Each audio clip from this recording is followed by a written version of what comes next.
کائنات آدم و عالم میں اگر نصرت عمران نہ ہوتی اور دولت خدیجہ نہ ہوتی تو آج اسلام کی قبر پر چراغ جلانے کے لیے مجاور بھی نہ ہوتا۔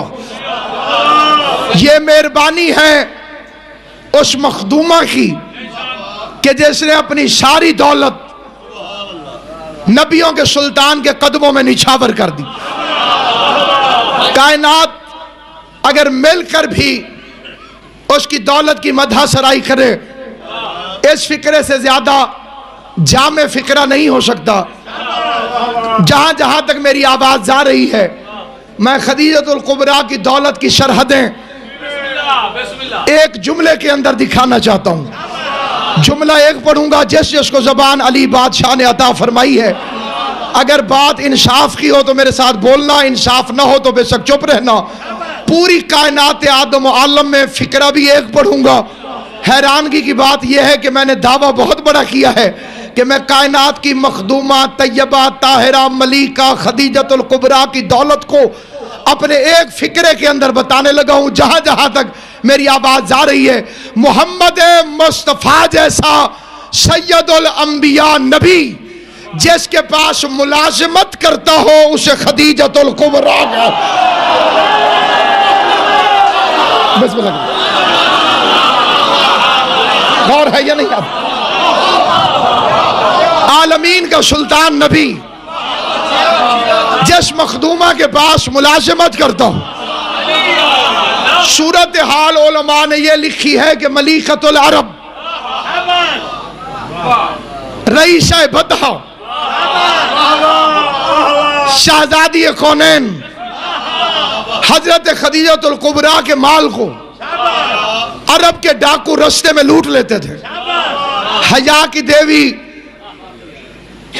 ملکہ بطحہ سردار مکہ کی خدمت میں آئی، سر جھکا کے کہتی ہے والی عرب، اللہ نے تجھے مکے کی سرداری عطا فرمائی ہے، ہر گھر کا ذمہ دار تو ہے، ہر گھر کا محافظ تو ہے، سرداری تیرے پاس ہے، میں مکے کی تاجر ہوں، تاجروں کی حفاظت سرداروں کی ذمہ داری میں شامل ہوتی ہے، مہربانی فرما کر میرے اس مال کی حفاظت فرما۔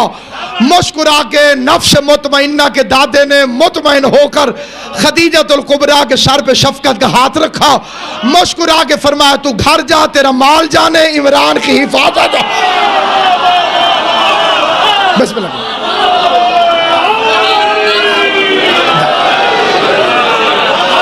میری اکثر دعائیں ممبر پر تشریف فرما ہے، میں قبلہ دعا حسے کر کے فکر عرض کرنا چاہتا ہوں۔ اگلے دن رئیس عرب کی طرف سے اعلان ہوا، مکے والوں عمران کے گھر تمہاری دعوت ہے۔ پورا مکہ اکٹھے ہو کے رزق بانٹنے والے کے باپ کے گھر اکٹھا ہو گیا۔ قسیم اور رزق کے باپ نے ساروں کو دودھ اور گوشت کھلایا۔ کھلانے کے بعد ایک عجیب و غریب فکرہ کہا جو مکے والوں کے لیے حیرت ناک تھا۔ ارشاد فرمان لگے خدیجہ کے ساتھ کاروبار میں شراکت کرو گے؟ مکے والوں کو اپنی غربت پہ شرم آ گئی، گردن جھکا کے کہتے ہیں کہاں ہم کہاں ملیکت و تجار، کیسے ممکن ہے اس کے ساتھ مل کر کاروبار کریں؟ عمران کی آواز آئی اپنی غربت کو نہ دیکھو، خدیجہ کی سخاوت پر نظر کرو، جتنی اوقات ہے اتنا حصہ شامل کرو، ایک اونٹ دے جاؤ گے جب قافلہ تجارت واپس آئے گا، 5 اونٹ بھرا ہوا لدا ہوا مالوں سے 5 اونٹ واپس لے جانا، ایک گھوڑا لے جاؤ گے 5 گھوڑے لے جانا، ایک دمبی دے جاؤ گے 5 دمبیاں لے جانا۔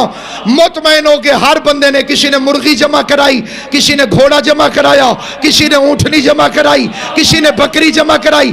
خدیجۃ الکبریٰ کو ابھی تک فراست عمران کا یہ پہلو سمجھ نہیں آ رہا تھا، حیران ہو کے کہتی ہے سرکار آپ نے جتنا بھی منافع فرمایا ہے اس سے دگنا بھی کنیز دے دے گی، لیکن میری سمجھ میں آ نہیں رہا کہ ایسا کرنے سے میرا مال بچے گا کیسے. مطمئن عمران کی آواز آئی. ابھی جب دیکھتی جا کے ہوتا کیا ہے, اگلے دن خدیجہ کا مال روانہ ہوا. جس نے ایک بکری بھی دی تھی وہ بھی تلوار لے کر پہرے دے رہا تھا, میرا مال جا رہا. جناب سیدہ آپ کو آباد و شاد رکھے. قافلہ گیا, منافع ملا, قافلہ واپس آیا. چھوٹی موٹی چوریوں سے خدیجہ الکبریٰ کو فرق کوئی نہیں پڑتا تھا, لیکن تاجرانہ ذہنیت کے مالک اس بات کو جانتے ہیں کہ تھوڑا سا نقصان بھی دل کو تکلیف پہنچاتا ہے. اس بار کوئی ایک اونٹ نہیں لوٹا گیا. خدیجہ الکبریٰ نہایت خوش ہوئی. خوش ہونے کے بعد خدیجہ الکبریٰ نے اپنی 500 کنیزوں کے ہاتھ میں ہیرے جواہرات کے تھال اٹھوائے.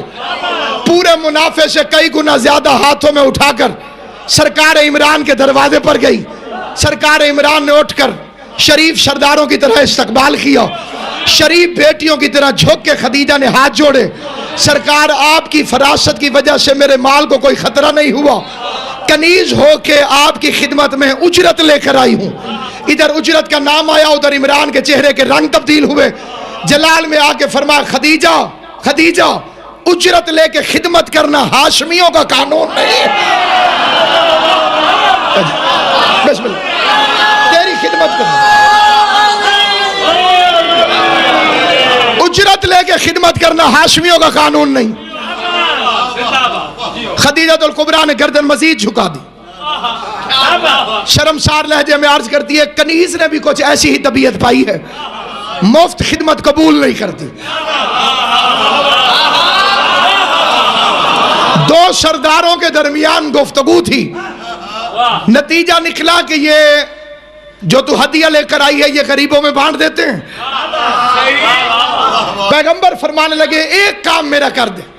میرا ایک بھتیجا ہے, میں نے اسے اولاد سے زیادہ بڑھ کے پالا ہے. بچپن میں ہی میرے پاس آ گیا تھا. پیدا ہونے سے پہلے باپ اور کچھ سال کی عمر میں ماں دنیا سے چلی گئی تھی. تب سے اسے میں نے پالا ہے. وہ بھتیجا نہیں, میرے سینے کا تعویذ ہے. اسے لٹاتا ہوں اپنے سینے پر, کھلاتا ہوں اپنے ہاتھ سے. نہایت شریف, نہایت امین. اب وہ 25 سال کا ہو گیا. میں چاہتا ہوں اپنے پاؤں پہ کھڑا ہو. احسان کا بدلہ اتارنے کا بہترین طریقہ یہ ہے, تو اپنا تھوڑا سا مال دے دینا, وہ تجارت کرنے چلا جائے گا, تیرا بدلہ اتر جائے گا, میرا بھتیجا برسر روزگار ہو جائے گا. خدیجہ الکبریٰ نے عمران کی تجویز کو منظور فرمایا. خدیجہ اپنے گھر چلی گئی. اگلے دن صبح کے وقت جوان بھتیجے کو نوکری کے لیے لے جانے کی خاطر عمران جیسا شہزادہ تیار کرنے لگا. برابر کے بھتیجے کے ہاتھوں میں ہاتھ ڈالا, ماتھا چوم کے رستے میں سمجھاتے جا رہے ہیں, اصول تجارت میرے لال میں نے تجھے سکھا دیے ہیں, ایمانداری زمانہ تجھ میں دیکھ چکا ہے, بہت اچھی بچی ہے, بہت نیک ہے, بڑی خاندان کی اچھی ہے. تھوڑے سے دور کے ہمارے رشتہ دار ہوتے ہیں, بڑی مالدار ہے, میں نے اس سے بات کر لی ہے, انشاءاللہ تم اس کی طبیعت سے مطمئن ہو جاؤ گے. عمران محمد مصطفیٰ کو لے کے خدیجہ کی دیوڑی پہ پہنچا. نور محمد کی روشنی حریر و دیبا کے پردوں سے چھنتی ہوئی ملکہ انجیل کے محل سرا میں پہنچی. خوشبو مصطفیٰ سن کے خدیجہ الکبریٰ بیدار ہوئی, دوڑ کے زیارت محمد کی مشتاق ہو کے دروازے پہ آئی. پردے کے پیچھے سے بچپن کے خواب کی تعبیر کھڑی ہوئی نظر. سلامت و آباد. بچپن کے خواب کی تعبیر پردے کے پیچھے کھڑی ہوئی نظر آئی. بچپن میں خواب دیکھا تھا کہ عرش پہ شادی ہو رہی. خویلد جو بہت بڑا عالم تھا, ولی تھا اپنے زمانے کو, اس سے جا کے پوچھا کہ اس خواب کی تعبیر کیا ہے. کہ اگر تم نے ایسے ہی خواب دیکھا ہے تو اس کی تعبیر یہ ہے, کائنات میں دوسری سب سے بڑی شادی. مرشد جی, پہلی بڑی شادی نہیں, دوسری بڑی شادی. اس لیے کہ خویلد کی بیٹی کا نکاح اور ہوتا ہے, محمد کی بیٹی کا نکاح اور. بسم اللہ. سارے مل کے پوری تحیدری.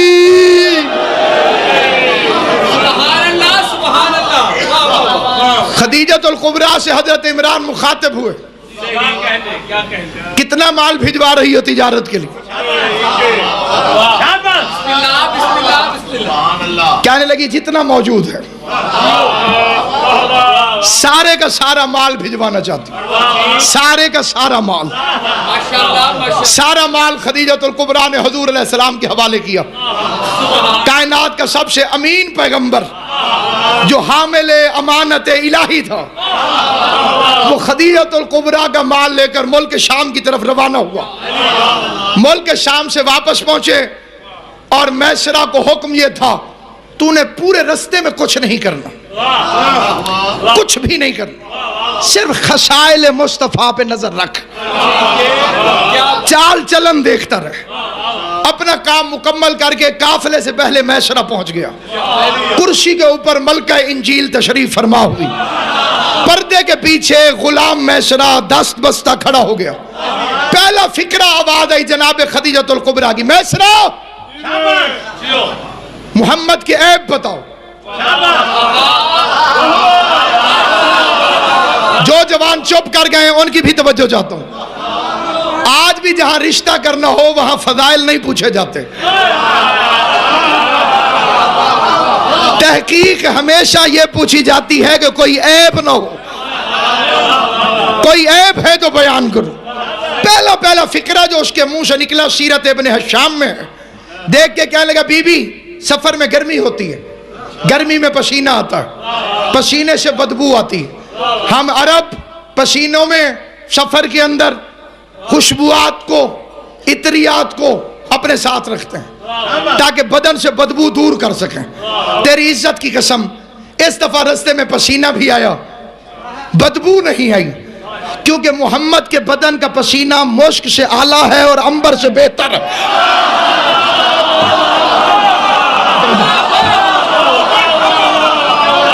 اور کائنات آدم و عالم میں اللہ نے اگر کوئی بے عیب ہستی بنائی ہے تو وہ ذات والی صفات اسی کی ہے. خدیجۃ الکبریٰ کے چہرے پہ شرم و حیا کے بادل پہلے ہی چھائے ہوئے تھے. اور اب ایک مرتبہ گردن جھکا کے کہتی ہے, میسرہ میرا ایک کام کر, میرا رشتہ لے کر جاؤ.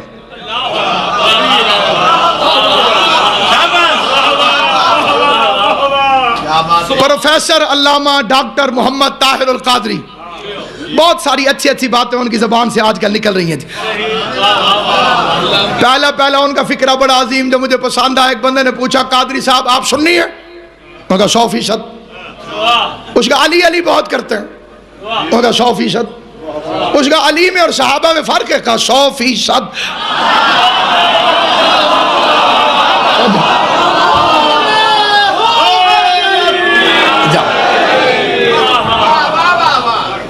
بسم اللہ کرنا. علی میں اور باقی صحابہ میں کوئی فرق ہے؟ انہوں نے کہا جی 100%. مرید بھی بڑا تیز تھا, اسے کہا کوئی ایک فرق ثابت کریں. علی علی علی علی علی سارے مل کے علی علی علی علی علی علی علی علی علی حیدری. اسے کہا جی آپ سننی ہے؟ کہا 100%. کہا آپ علی بہت کرتے ہیں؟ کہا 100%. کہا باقی صحابہ میں اور علی میں کوئی فرق ہے؟ کہا 100%. کہا کوئی ایک فرق بتاؤ. گا تیری سمجھ میں نہیں آیا, باقی ایسے خلیفہ بنے, علی ایسے خلیفہ بنا. انہوں نے اپنی کتاب میں الدرۃ البیضاء میں پوری بحث کی ہے اس موضوع کے اوپر کہ رشتہ کس نے بھیجا, مصطفیٰ نے بھیجا یا خدیجۃ الکبریٰ نے بھیجا.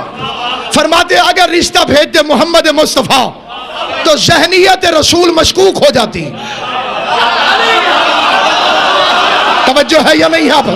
نیاز مالا ذرا جا کے جہاں حضرات شکر. اگر رشتہ بھیجتے مرشد جی, اگر رشتہ بھیجتے حضرت محمد مصطفیٰ تو ذہنیت مصطفیٰ مشکوک ہو جاتی.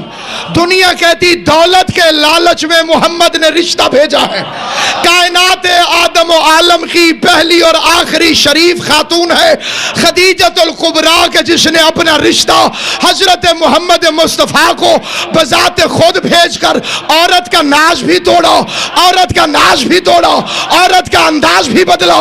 کائنات میں رشتہ ہمیشہ لڑکے والے بھیجتے ہیں، اور اگر لڑکی والے کسی گھر میں رشتہ کرنے بھی جائیں تو وہ کسی شریف آدمی کو بیچ میں وسیلہ بنا کر اپنی توجہ دلاتے ہیں، لیکن خدیجۃ الکبریٰ شرافت کے خاندانوں میں وہ پہلی مستور ہے جس نے اپنا رشتہ بذات خود محمد مصطفیٰ کو بھجوا کر پیغمبر کو قیامت تک کے غیر مسلم تانوں سے محفوظ کیا۔ اللہ کی آواز آئی، اے خدیجۃ الکبریٰ، تو نے اپنا رشتہ پہلے بھجوا کر پہل کر کے میرے محمد پہ احسان کیا ہے۔ حل جزاء الاحسان الا الاحسان، احسان کا بدلہ احسان ہے۔ تو نے کیا رشتہ بھیجنے کی پہل مستور ہو کر میں اللہ ہو کے وعدہ کرتا ہوں قیامت تک جب بھی کسی کی شادی ہوگی مولوی پہلے لڑکی سے پوچھے گا پھر لڑکے کے بعد۔